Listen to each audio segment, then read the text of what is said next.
We can't do that against Tyler Glasnow, who's going to destroy us with his curveball.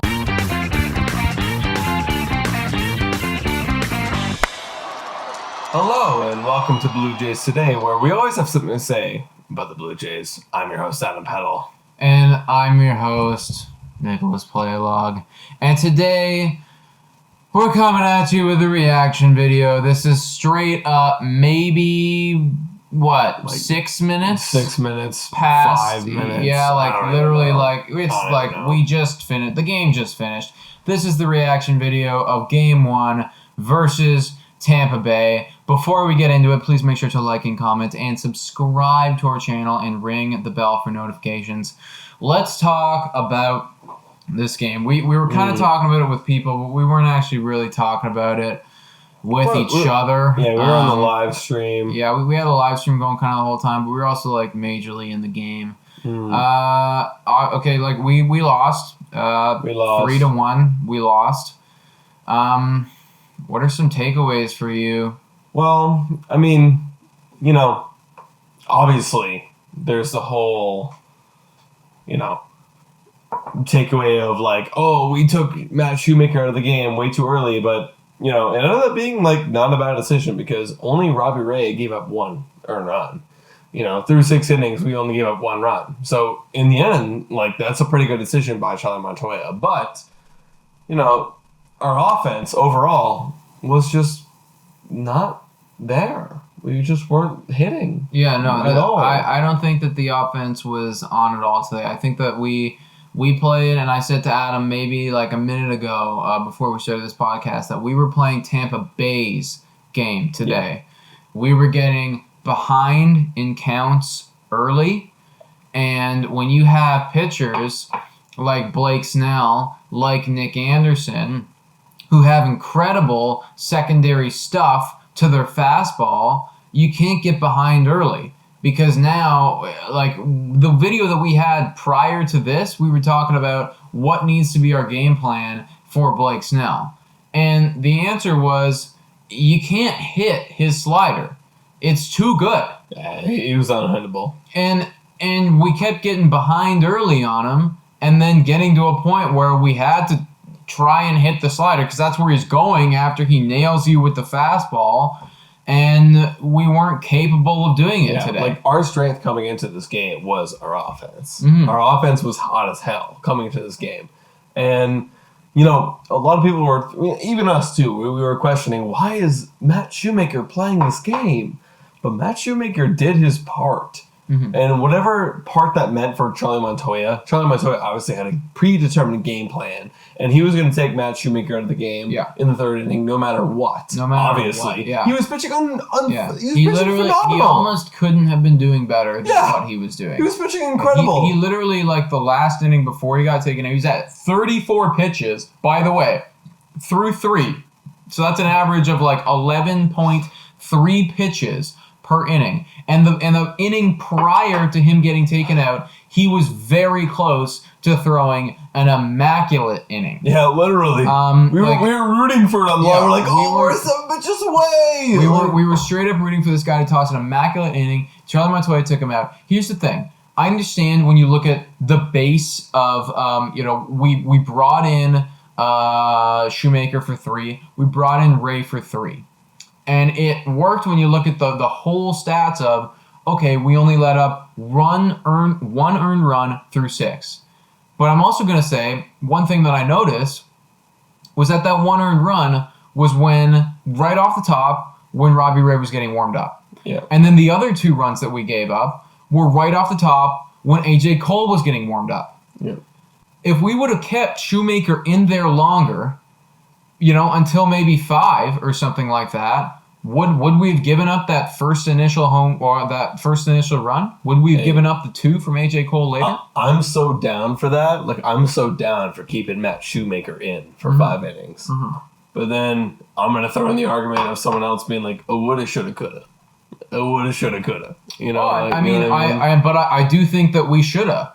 I think that we coulda, totally. And I think that we shoulda. Absolutely. I think we shoulda. Yeah, and I think I woulda. You know what I mean? But we gave up 3 runs in the entire game. Mm-hmm. Mm-hmm.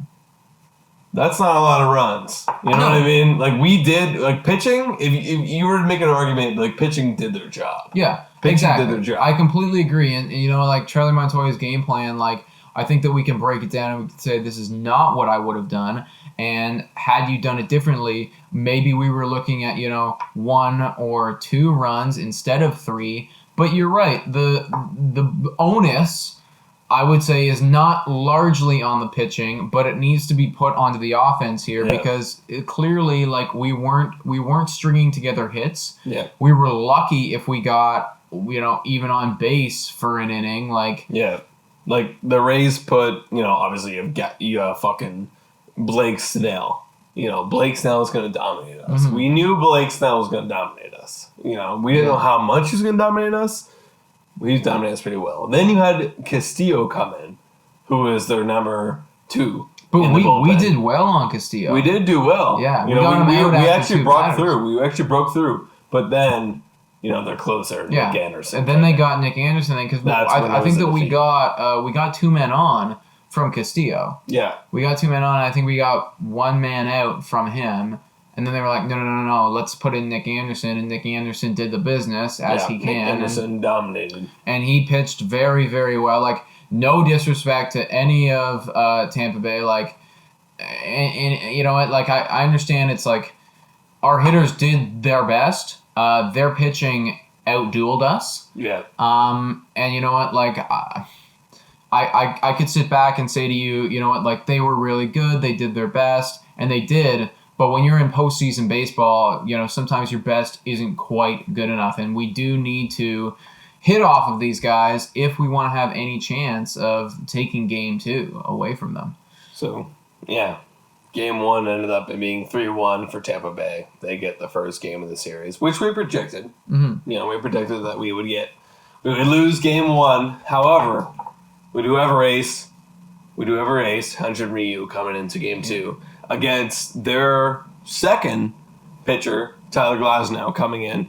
I project that we do take Game 2. It's going to be tight, but I do project that we do bounce back and take Game 2 away from the Tampa Bay Rays. What worries me is the way in which we lost this game. I was thinking to myself, I did think it was going to be close, but I was thinking that through Matt Shoemaker, through Robbie Ray, through this bullpen day, we would have given up more runs. Maybe like 5. Okay, let's say that we gave up 5. And I was thinking, you know what? We might be able to score like 3, maybe 4 off of these guys if we play a really good offensive game. And then when we come in tomorrow, we'll have Ryu, and we won't have 5 runs to make up, and our offense will be able to meet the difference.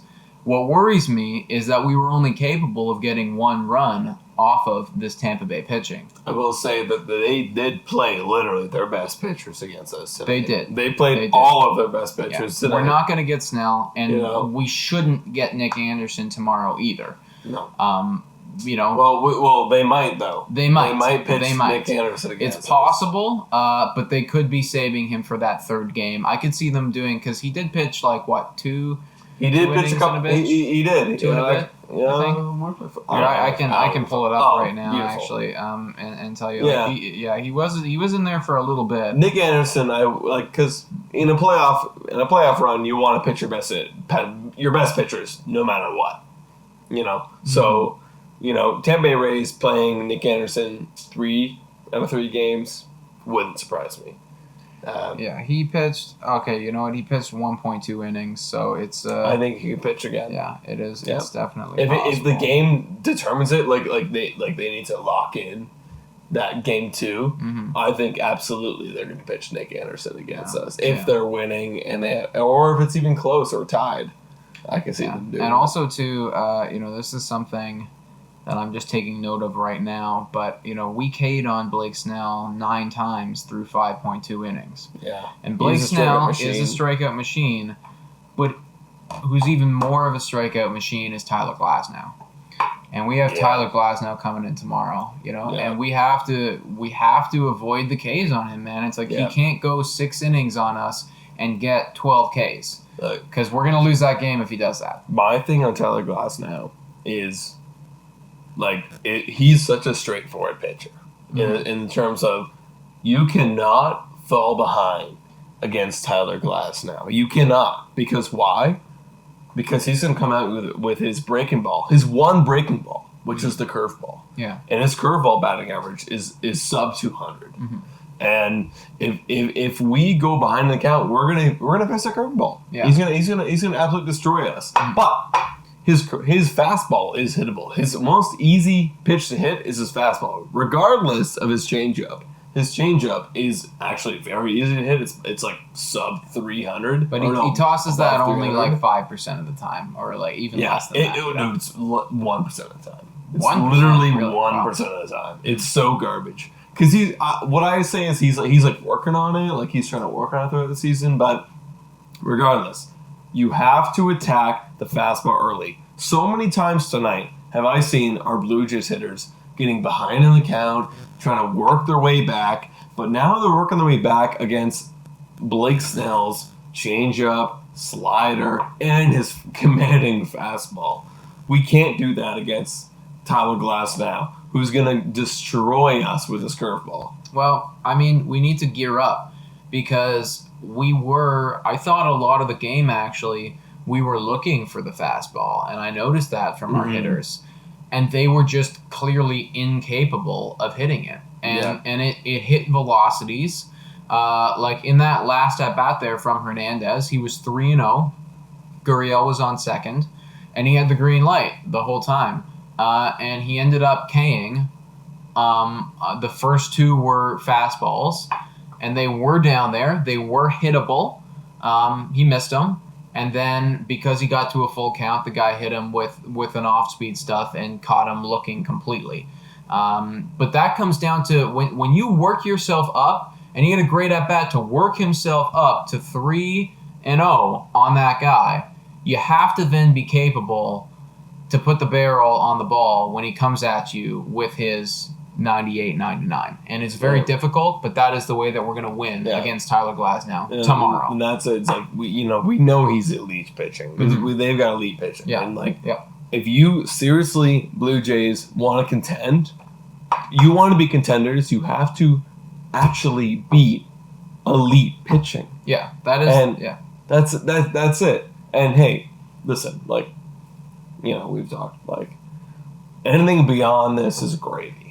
Mm. Anything beyond this series is going to be literal gravy. I love this as a Blue Jays fan, but you guys have to make the adjustment, and you have to literally beat good pitching. If you can't beat good pitching, you're not going to be a postseason team. You can't beat the Garrett Coles, the Shane Biebers, the Blake Snells. You're not going to beat the postseason teams. Exactly, bro. Exactly. What are you? What are you? And what are you? It's like we're gonna find out, man. Because to quickly wrap this up, like I've said before in previous podcasts, I am a monstrous Green Bay Packers fan. We went in the postseason last year, and our Achilles heel was we could not stop the run. And right now, I'm seeing that our Achilles heel as a Blue Jays team is we cannot hit the 95 and up fastball. Can we adjust in Game 2 against a guy who averages 97? Way faster. That's going to be our challenge, and that is going to determine whether or not these guys are ready to make a bit of a run. Regardless of what happens, I think we know in the offseason what these hitters need to work on. Absolutely. I think we know where their focus needs to lie. Absolutely. Man, these guys got a lot of work to do. Yeah. Let us know, guys, what you think in the comments down below. Do you think the Blue Jays are going to make a comeback season? Mm-hmm. Yeah. Let us know. Yeah, seriously, guys, I want to hear what you have to say about us coming back against Tyler Glasnow. I think we can do it, but it's going to be very difficult. In the meantime, also make sure to check us out on our other platforms, Spotify, Breaker, Anchor, Radio Public, and Google Podcasts. Also our Instagram. And once again, please subscribe. And thank you so much for watching. Go Jays. Yeah, you know what? That wasn't good enough. Sorry. Give me one more second. All right. Take 2. Marker and action. Go Jays. Go.